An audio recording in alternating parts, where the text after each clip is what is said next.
Hello, magandang gabi o magandang araw muli mga kapatid. Narito tayo sa isang sulok ng aking dirty kitchen dito sa Baungon Bukidnon. At ako'y nagpupuri sa Panginoon sapagkat ako'y pinagaling niya sa aking problema sa gallstones. No? Sumakit ang tiyan ko siguro sa mga isang buwan. At merong tinatawag na regimen ng Chinese. Baka mayroon kayong kilala o mayroon kayong problema sa gallstones, huwag kayong magpa-opera. Huwag ninyo ipatanggal ang inyong gallbladder sapagkat mayroong paraan na lalabas ito. Nanalangin ako at ginawa ko ito 15 years ago at ngayon sumakit nga ang aking gallbladder ng matagal. Ngunit sa pamamagitan ng natural na pamamaraan at biyaya ng Diyos, ako'y pinagaling niya, pinalakas muli. Naway palakasin niya tuloy pa at bigyan pa ng mahabang buhay. Tayo ng mahabang buhay. Tayo muna manalangin sa pag-aaral natin muli sa salita ng Diyos. Aming makapangyarihang Diyos, kami ay puno ng pagpupuri sa iyong dakilang pangalan sapagkat ikaw ay mabuti, sapagkat ikaw ay mabiyayang Diyos. Mabiyaya sapagkat ang inyong mga gawa ay tunay ngang puno ng biyaya araw-araw, lalo na sa inyong mga salita, ang salita ng biyaya. Naway biyayaan nyo kami muli ng lakas, ng karunungan upang makinig, upang unawain at upang aming tanggapin ang amin namang ibinukod mo na pagkakataon upang kami ay palakasin nyo at paunlarin sa karunungan, pag-unawa at sa mga pagkilala ng inyong mga kalooban. Sa pangalan ni Kristo Jesus, Amen. Mga kapatid, sinimulan natin sa nakalipas na dalawang Sabbath day ang pag-aaral tungkol sa pagiging katiwala, ang isang mabuting katiwala. Kaya naway ang objective ng lesson na yan ay matupad sa inyo. Alam niyo mga kapatid, ang Diyos sa pamamagitan ng kanyang salita, kapag tayo nariyan sa panambahan kagaya ng ganito, itataas niya ang kanyang salita. Ibabaw sa lahat ng kanyang pangalan. Dahil si Kristo naman ang salita. At sa bawat pakikinig natin kung tayo magsamba, kalooban ng Diyos na isagawa natin. Kalooban ng Diyos na sundin natin. Kalooban ng Diyos na makinig tayo upang isagawa. Yan ang layunin ng Ebanghelyo. For the obedience of faith to all nations. Tayong lahat. At ngayon ito ang salita para sa atin. Tayo'y mga katiwala ng Ebanghelyo. Ang Kristiyano bilang mabuting katiwala ng Ebanghelyo. Pinag-aralan natin ang isang mabuting katiwala, isang mapagkatiwalaang katiwala, isang katiwala na matapat. At ganon din tayo dito sa Ebanghelyo. Una, ang bawat mananampalataya, ay itinalaga ng Diyos bilang katiwala ng Ebanghelyo. Ikaw at ako, tayong lahat sa katawan ni Kristo, mga mananampalataya. Tayo'y mga katiwala ng Ebanghelyo. Simula pa lang noong tayo'y sumampalataya sa Ebanghelyo, noong tayo'y nakarinig nito, binuhay tayo ng Ebanghelyo at tayo'y nagsisisi, sumampalataya at nagsisisi. Yan ang tugon natin sa tawag ng Ebanghelyo. Nagkaroon tayo ng pananampalataya.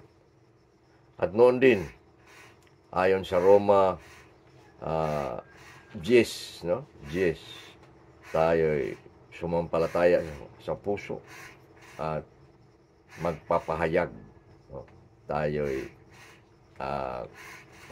magpapahayag sa ating mga bibig. We believe in the heart at tayo'y mag-confess ng ating bibig. Doon, katiwala ka na ng Ebanghelyo, ng iyong ipahayag sa iyong bibig at kailangang ipahayag sapagkat katiwala ka ng Ebanghelyo. Ayon sa salita ni Pablo sa 1 Tesalonica 1:11 at 12, sinabi niya, ayon sa maluwalhating Ebanghelyo ng makapangyarihang Diyos na ipinagkatiwala sa akin, pinagkatiwala sa kanyang ng makapangyarihang Diyos ang Ebanghelyo. Nagpapasalamat ako sa Panginoong Hesus Kristo na nagbigay kakayahan sa akin na ibilang niya na ako'y maging tapat, no? Sa Panginoong Hesus Kristo, no? Na inilagay ako sa gawain. Ginawa siyang tapat, hindi lang siya naging katiwala at tapat na katiwala. Sapagkat nung sumulat siya sa kay Timoteo, siya na ay isang matapat na katiwala. Bilanggo pa siya na bilanggo sa pamamagitan ng Ebanghelyo. Matapat. At sa pangalawang Timoteo 4, doon nagtapos ang pagiging matapat na katiwala si Pablo. Kanyang iningatan ang pananampalataya at ang kanyang gawain tinapos. Matapat na katiwala. Ay, hindi lang si Pablo. Bawat isa sa atin ipinagkatiwala sa makapangyarihang Diyos. Ayon sa 1 Tesalonica 2:4, ito ang sabi ni Pablo, kami ay pinahintulutan ng Diyos upang mapagkatiwalaan ng Ebanghelyo. Kaya kami nagsalita at nangaral. Pinahintulutan. Kailan ba tayo pahintulutan ng Diyos na magiging katiwala? Nung tayo ay sumampalataya kay Kristo ng buong buo. Tapos tayo pinatawad. Tapos tayo nagkaroon ng justification. No? Tayo itinuwid. Ang righteousness ni Christ ay naging atin. Tayo katiwala na sa Ebanghelyo. Dapat maghahayag na. Ayon sa Roma 1:1, sabi ni Pablo, si Pablo, alipin ni Panginoong Hesukristo, tinawag upang magiging apostol, ibinukod para sa Ebanghelyo. Ibinukod. Bagamat espesyal ang tawag ni Pablo, ibinukod para sa Ebanghelyo. Tayo rin, ibinukod rin tayo sa Ebanghelyong yan.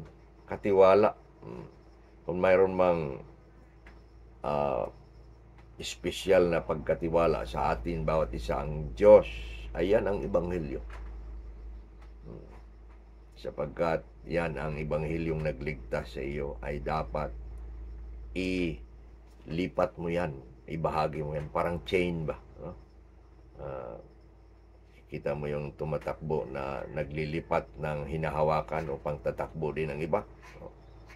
Relay, may mga relay na sa Olympics, sa mga laro ng athletics, takbo, lipat. Yung tatakbo naman sa kabila, lipat na naman. Ganon ang pagiging katiwala natin sa Ebanghelyo. Tinanggap natin na libre, ilipat natin din ng libre. Ayon sa Episod 3:6 at 7, ito naman ang sabi ni Pablo, upang ang mga hintil ay magiging mga kapwa tagapagmana at mga kabilang sa isang katawan at mga kabahagi sa kanyang pangako kay Kristo sa pamamagitan ng Ebanghelyo. Tingnan ninyo. Si Pablo, nang kanyang tinanggap ang Ebanghelyo, ay nagsabi na siya ay katiwala at tayo rin. Sabi niya sa 7 na tungkol dito, ay ginawa akong manggagawa ayon sa kaloobang kaloob ng biyaya ng Diyos. Ginawa siyang manggagawa sapagkat siya katiwala. Espesyal siya na alagad na ibinukod sa Ebanghelyo para sa mga hintel. Mga hintel. Hintel din tayo dahil kay Pablo nagiging mga Kristiyano tayo. Umabot dito ang Ebanghelyo sa atin. Naway mapagkatiwalaan kayo. Kahapon ay medyo malungkot ako sapagkat ang aking isang pinagkatiwalaang alagad sa buong buhay ko sa Palanan, Isabela, nandun kami ni Alana, si Marcos Chavez ay pumanaw, no? Sa edad na 80 siguro 78. At naglingkod sa Panginoon nung tinuruan ko, nagtanim ng mga iglesia sa Kasiguran, sa Disukad, sa Dipilacan na munisipyo ng Isabela. Maraming kaluluwa. Sa pamamagitan ng pagturo ko sa kanya, nagturo siya ng iba at maraming kaluluwa. Ganun mga kapatid ang pagiging katiwala ni Pablo, pagiging katiwala ko at pagiging katiwala mo. Ikaw ba ay katiwala ng Ebanghelyo na naghayag ng Ebanghelyo sa iba? O inilibing mo ang Ebanghelyo at sa pagdating ng Panginoon na ibalik mo sa Kanya? Na ito ang Ebanghelyo na ibinigay mo sa akin, aking inilibing. At sabihan ka ng Panginoon, tamad na katiwala. Yon ang sinabi niya noong ibinigyan ng iisang talento na inilibing sa lupa. Huwag na mangyari sa atin, mga kapatid. Tayo'y dapat matapat at mapagkatiwalaang katiwala ng Ebanghelyo. Pangalawa, ito pala mga kapatid, kailangan ang karunungan upang ating tanggapin at pasyahan ang katotohanan ito. Kailangan nating mapuno ng karunungan upang isipin na ako'y katiwala ng Ebanghelyo. Kapag ikaw ay katiwala, sinabi natin, isang katangian ng isang mabuting katiwala, siya ay may pananagutan. He has accountability. Di ba? Accountability. Pag tayo ay binigyan ng trabaho dyan, sa trabaho nyo dyan sa Taif, di ba? Anong accountability mo? Yung iyong tungkulin. Sisingilin ka. Diyan ka man sa opisina, naroon ka man sa mga supply, o ikaw man ay janitor o nagwawalis, naglilinis. Meron kang mataas sa iyo at tinitingnan ang iyong trabaho. Magre-report ka sa kanya. Tapos na ma'am, meron nga tayong time in, time out, di ba? Sa Ebanghelyo, wala ba tayong ganon na pananagutan? Meron. Managot tayo. At sa pagbalik ng Panginoon, dapat hindi tayo mahihiya sa sabi sa Kanya ng ating pagiging katiwala. Pangalawa, kailangan ng mananampalataya ng kaalaman. Kailangan ng pagpasya. Kailangan ng mananampalataya ng kaalamang tama. Ulitin natin, kailangan ng mananampalataya ng kaalamang tama tungkol sa kahulugan, nilalaman, at layunin ng Ebanghelyo. Matapos mo kinilala na ikaw ay itinilaga bilang katiwala, dapat ka magkaroon ng kaalamang tama tungkol sa kahulugan, nilalaman at layunin ng Ebanghelyo. Dito lang mang tayo mga kapatid, tapusin natin itong pangalawa kasi medyo mahaba-haba na. At upang ating mailagay sa ating isip ang halaga at importansya ng pagiging katiwala. Una, kaalaman tungkol sa kahulugan ng Ebanghelyo. Ano bang Ebanghelyo na dapat ikaw ay katiwala? Ang Ebanghelyo, sinabi na natin dati sa ating mga pag-aaral, ay ang mabuting balita ng kaligtasan na ipinahayag sa pamamagitan ng buhay, kamatayan at pagkabuhay na muli ni ng Panginoong Hesus Kristo na biyaya ng Diyos. O, isa-isahin natin. Ito ang kahulugan ng Ebanghelyo. Dapat magkaroon ka ng kaalamang tunay. Ang Ebanghelyo ay mabuting balita. Yun, mabuting balita yan. Kalaban ng masamang balita. Mabuting balita sapagkat ang kasalanan ay masamang balita. Ano tungkol sa kaligtasan ng makasalanan? Kaligtasan ng mga ibinukod ng mga pinili ng Diyos na ipinahayag. Ipinahayag ito, hindi maring hindi ipahayag. Kaya katiwala ka, ipahayag mo. Ang Ebanghelyo ay ipahayag, ipinahayag sa inyo, kaya naging manampalataya ka. Dapat mo ring ipahayag. Tumakbo si Pablo, ililipat niya ang kay Timoteo, kay Tito, at sa atin ang baton, parang nagre-relay. Kaya ang Ebanghelyo ay relay, lipat. Katiwala ka sa paglipat upang sila rin ay makarinig.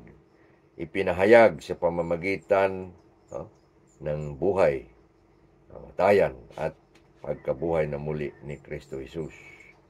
Na biyaya ng Diyos. Biyaya ito ng Diyos ang Ebanghelyo. Biyaya ng Diyos ang ginawa ni Kristo. Kung mayroon pang biyaya na pinakamataas sa lahat ng biyaya sa ating buhay. Biyaya ang pagkain, ang buhay, ang panahon, salita ng Diyos, panampalataya. Ano pa? Ang dami. Ngunit biyaya ang mabuting balita, ang Ebanghelyo. Pagkat doon tayo nabuhay, ikaw ay katiwala nito. Yan ay makikita sa unang Korinto 15, 1 hanggang 4. Pinahayag ni Pablo, sinabi niya sa taga-Korinto, ito ang mabuting balita na kayo ay nangaligtas at tumatayo nito. Kung basahin natin, kikita natin dyan ang punto por punto na kahulugan ng Ebanghelyo. Kumplitong kahulugan ng Ebanghelyo, 1 Korinto 15. Pangalawa, kaalaman tungkol sa kahulugan una. Pangalawa, kaalaman tungkol sa mga nilalaman. Ano bang nilalaman ng Ebanghelyo? Kahulugan yon. What are the parts, the essential issues so important of this gospel? Kailangang totoo, tama, sapagkat kung hindi, tayo ay susumpain. Sabi ni Pablo, kung may magdadalaman sa inyo ng mensahe ng Ebanghelyo na iba sa aming itinuro, siya ay susumpain. Sumpain ka. Dapat huwag mong dagdagan, huwag mong bawasan. Ano ang mga dapat mong kaalaman sa nilalaman ng Ebanghelyo? Una, ang problema ng kasalanan. Walang Ebanghelyo kung walang problema ng kasalanan ng tao, ng kamatayan, ng ng isang disobedience, pagsuway ng tao. Kasalanan, kamatayan, ang kamatayan, ang siyang bayad ng kasalanan, kabayaran ng kasalanan. Yun, dahil dyan may magandang balita, masamang balita na problema, dumating ang Ebanghelyo, ang mabuting balita. At anong solusyon ng Diyos? Ang solusyon ng Diyos sa pamamagitan ni Jesus Kristo na nagiging tagapagligtas. Yan ang generic word natin. Ngunit ang tagapagligtas ay may mga specific words. Una, siya ay nagiging tagapagligtas na nagtubos. Pangalawa, tagapagligtas na nagiging kapalit. Siya nagiging kapalit. Ang ating linabag ay kaniyang tinupad. Ang ating parusa ay kaniyang kinuha. Siya ay kapalit. Nagtubos, nagbayad ng ating kasalanan, naging kapalit. Ano pa? Siya nagiging tagapamagitan. Ako ang daan ng katotohanan at ang buhay. Tagapamagitan na Kristo. Pang-apat, siya ay nagiging sakripisyong alay at handog. Yan ang ginawa ni Kristo. Katapusan ay ang ah, ginawa ni Kristo na nagiging tagapagligtas ay kanyang he gave that full satisfaction of the justice of God. Ibinigay niya ang um, tinatawag na full satisfaction ng hustisya ng Diyos. Hustisya ba? Mga taong na naghahanap ng hustisya pag may ginawa sa kanilang krimen, humihingi, sumisigaw ng hustisya. Nung namatay si Kristo, walang maaring makapagbigay ng satisfied full justice. Hindi maaari ang tao, kaya kailangan si Kristo mamatay sapagkat siyang perfect sacrifice for our sins. Kaya siya nagiging sakripisyong handog upang ibigay, isatisfy ang Diyos ng kanyang ginawa ni Kristo ng full justice, no? Perfect justice. Ano ang sagot sa makasalanan o kasama sa nilalaman nito? Ang sagot ng makasalanan, pagsampalataya at pagsisisi. Atin na yung pinag-aralan ulit-ulit. Matapos ipahayag ang Ebanghelyo, sa nilalaman nito, ano ang sagot ng kasalanan? Ang tao. Na ikaw ay sumampalataya, ikaw ay magsisisi. Yan, dapat ipahayag ang pangatlong ito. Ang problema ipahayag, ipahayag ang solusyon, ipahayag ang sagot ng makasalanan, ang tugon ng makasalanang sasampalataya at magsisisi. At ang resulta at bunga ng Ebanghelyo, bagong buhay na walang hanggan. Buhay na binago, buhay na ligtas, buhay na nagiging alipin ng Ebanghelyo, mamumuhay na maging tapat sa Ebanghelyo at buhay na walang hanggan. At ang paraan nito, paraan ng Ebanghelyong ito, biyaya. Yan. Sinabi na natin doon sa kahulugan, na biyaya ng Diyos. Ito'y biyaya. Ito'y walang bayad. Ito'y kaloob ng Diyos. Ito'y ginawa ng Diyos. Mga kapatid. Pangatlo, sa kaalaman mo, dito na tayo magtapos. Huwag natin pahabain mo na ang pangatlong mensaheng itong tungkol sa ating kagiging katiwala. So, ang pagiging katiwala ng Diyos sa Ebanghelyo, may isang dagdag pa na mensahe sa sunod. Pangatlo, sa kaalaman natin ay ang layunin ng Ebanghelyo. Bakit may Ebanghelyo? Ayon sa kahulugan ng Ebanghelyo, ang mabuting balita ng kaligtasan. Ang layunin ng Ebanghelyo,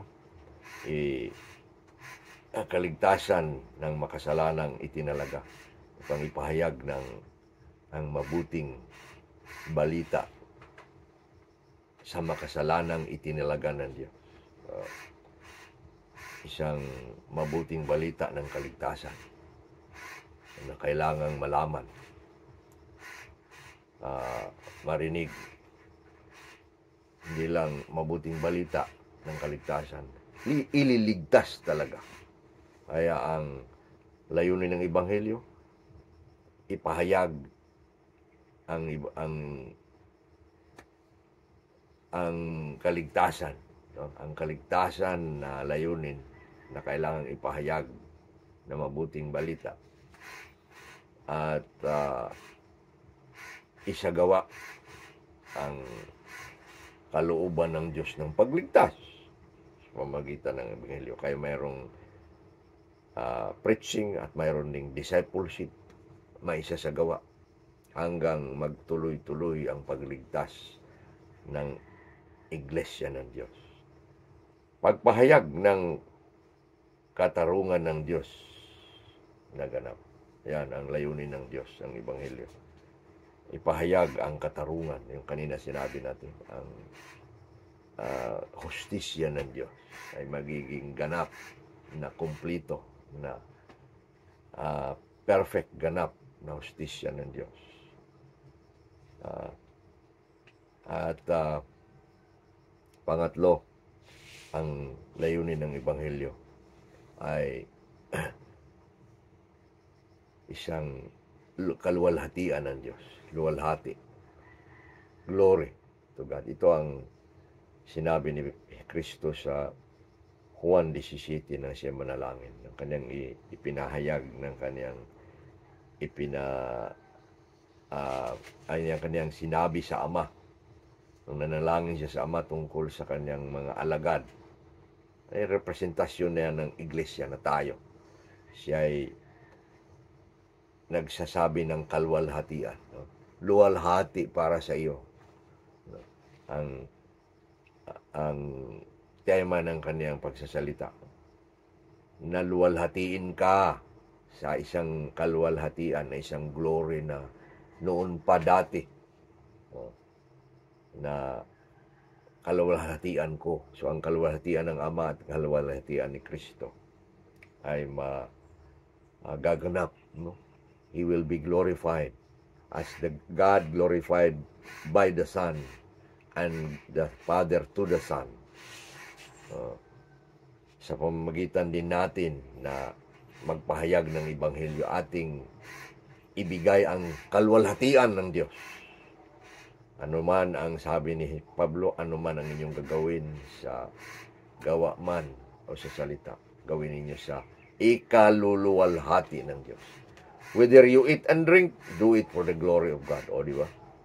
Kaya sa pagiging katiwala ng Ebanghelyo, tayo'y nagbibigay luwalhati sa Diyos. Ito nga kapatid, ang una nating yugto sa ating pag-aaral sa pagiging katiwala ng Ebanghelyo. Sunod ating ipagpatuloy ito. Naway, bigyan tayo ng karunungan upang tanggapin natin na tayo katiwala nga. Managot tayo. Sabi ni Pablo, ako'y may pananagutan sa mga Greeks and barbarians, no? Sa lahat ng mga hintil, sapagkat tinawag siya sa mga hintil. Doon siya managot ng Panginoon. Ikaw, sa Taif ka, uwi ka sa Pilipinas, ilang taong ka na bang Kristiyano? Ikaw ay nagsasabing manampalataya ka Kristiyano? Kumusta ang pananagutan mo sa Ebanghelyo? Naghahayag ka ba ng Ebanghelyo sa iyong opisina? Sa iyong mga kapatid, sa bahay sa Pilipinas, sa iyong mga kapatid, mga kapitbahay, sa iyong kasama sa trabaho, o sa iyong kapatid sa pamilya, baka hindi pa Kristiyano, o sa iyong ama at ina kung hindi sila Kristiyano. Ang una kong dinalhan ng mensahe na ako'y naging Kristiyano, mga kapatid, ang una kong parang disciple, ang ina ko, ang aking nanay. Siya ang naging katuwang ko una nung ako'y sumampalataya, kaming dalawa. Dinala ko siya sa Panginoon. Tapos niyan, ang aking mga kapatid. Kapatid kong lalaki, kapatid kong mga babaeng 3. At ang aking ama. Nag-Bible study ako sa aking ama. Tinuruan ko siya sa Ebanghelyo. Yan ang ating tinatawag na Jerusalem. You will be my witnesses to Jerusalem, to Judea, lumayo-layo, to Samaria, and to the uttermost parts of the earth. Naging katiwala ako ng Ebanghelyo sa aking Jerusalem, ng aking pamilya, doon sa mga Judea, sa aking mga kapitbahay, hanggang sa Samaria, sa malayo-layo, hanggang sa katapusan, no? To the ends of the earth. Kaya pumunta ako sa maraming tribo. Pumunta ako sa mga Manubo. Pumunta ako sa mga Tebuli. Pumunta ako sa mga Subanon sa Zamboanga del Norte. Pumunta ako sa mga Ifugao, sa Ipugawan. Libo-libo ang nakakarinig doon sa pangangaral ko. Doon sa mga taga Benguet, doon ako nakakita ng asawa. Nangaral ako doon. Doon sa taga Palanan, sa mga Aita at mga Paranan, nangaral ako. Doon sa mga Kasiguran, sa Kasiguranin, sa Aurora, nangaral ako. Doon sa Quirino, kabundukan ng Quirino, nangaral ako. Sa ibang lugar pa kung saan ako nangaral, ang Panginoon nawa, ang maluwalhati. Ikaw kapatid, tinawag ka ng isang kapangyarihang Diyos. Oh? Makapangyarihang Diyos ang nagbigay sa iyo ng katiwala. Ayon kay Pablo, ibinukod siya sa makapangyarihang Diyos. Ikaw ay katiwala. Bigyan ka nawa ng karunungan ng Diyos upang ang pagiging katiwala mo. Sabi ni Pablo, ang Ebanghelyo ay prioridad sa akin. Pangalawa lang ang aking buhay. Ang Ebanghelyo dapat priority. Second lang ang ating buhay. Kaya trabaho mo, mababa pa dapat yan. Ebanghelyo ang taas. Kumusta? Dapat sa Taif, sa bahay mo, sa Pilipinas, ang Ebanghelyo ay pahayag mo. Nalangin tayo. Salamat o Diyos sa inyong salita. Salamat kami nagpupuri sa Ebanghelyo na kami nagiging mga Kristiyano. Nangabuhay kami mula sa kamatayan sa pamamagitan ng makapangyarihang Ebanghelyo. O Diyos, tanggapin namin na kami ay mga katiwala ng Ebanghelyo. Turuan niyo kami, bigyang karunungan upang tanggapin ito, upang aming isagawa ang pagiging katiwala. Na kami maging mga mabubuting katiwala ng Ebanghelyo, mga matapat at mapagkatiwalaan. At higit sa lahat kami naway maging mga mabubungang katiwala na ang aming mga bunga ay mananatili. Sa pangalan ni Kristo Jesus, Amen.